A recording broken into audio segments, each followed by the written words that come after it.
પોરબંદરના પ્રવાસન ક્ષેત્રના વિકાસની તંત્ર અને અધિકારીઓ વાતો કરે છે અને વિકાસ સપ્તાહની ઉજવણીની યશોગાથાઓ ગાઈ રહ્યા છે, પરંતુ શહેરમાં દોઢ મહિનાથી બંધ થઈ ગયેલ અસ્માવતી રિવરફ્રન્ટના તાળા ખોલવામાં અધિકારીઓને કોઈને રસ નથી અથવા તો તેઓનો પન્નો ટૂંકો પડે છે તેવું પોરબંદરવાસીઓ અનુભવી રહ્યા છે.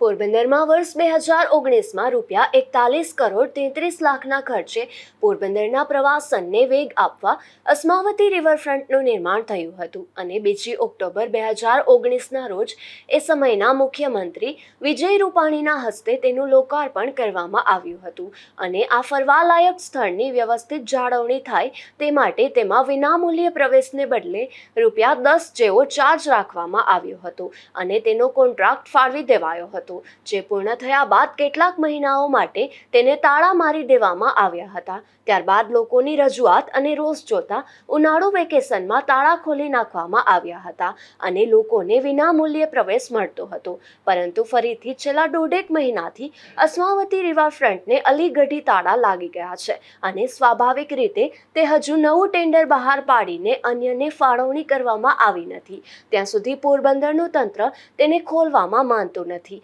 તેથી લોકોનો આક્રોશ વધવા પામ્યો છે. શહેરની પૂર્વ તરફ હાઈવે પર આવેલ કરલી બ્રિજથી બંધ થઈ ગયેલ HMP ફેક્ટરી સુધીના 2 કિલોમીટરના અસ્માવતી રિવરફ્રન્ટમાં બોટિંગ, બાળ મનોરંજનના સાધનો, વોકિંગ પ્લાઝા, રેસ્ટોરન્ટ, દુકાનો, 29,916 વિવિધ પ્રકારના વૃક્ષો રિવરફ્રન્ટની ચારે બાજુએ વાવવામાં આવ્યા હતા.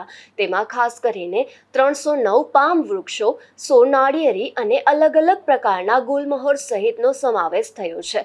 રિવરફ્રન્ટમાં લોકોને બેસવા માટે 320 બેન્ચો ખાસ પ્રકારના કોટા સિમેન્ટ એટલે કે વ્હાઇટ માર્બલ જેવા દેખાવની બનાવવામાં આવી છે. 40,000 મીટરમાં ફ્લોરિંગ ગ્રેનાઇટ અને માર્બલથી મઢવામાં આવ્યું છે. જુદા જુદા સ્થળે નાના મોટા બગીચાઓ અને તેમાં માછલી, પશુ પક્ષીઓ સહિતના આકારની મહેંદીના વૃક્ષો તૈયાર કરવામાં આવ્યા છે.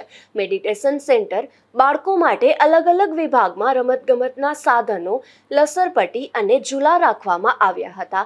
ચારે તરફ લીલોતરી ભર્યા ઘાસની વચ્ચે એક પાર્ટી પ્લોટ તેમજ 2 કિલોમીટરનો મોટો વિસ્તાર હોવાથી અલગ અલગ સ્થળોએ ટોયલેટની પણ સુવિધા ઉપલબ્ધ કરવામાં આવી હતી, પરંતુ હવે તંત્ર જાળવણી કરતું નહીં હોવાથી મોટાભાગની સુવિધાઓ ધૂળધાણી થઈ ગઈ છે.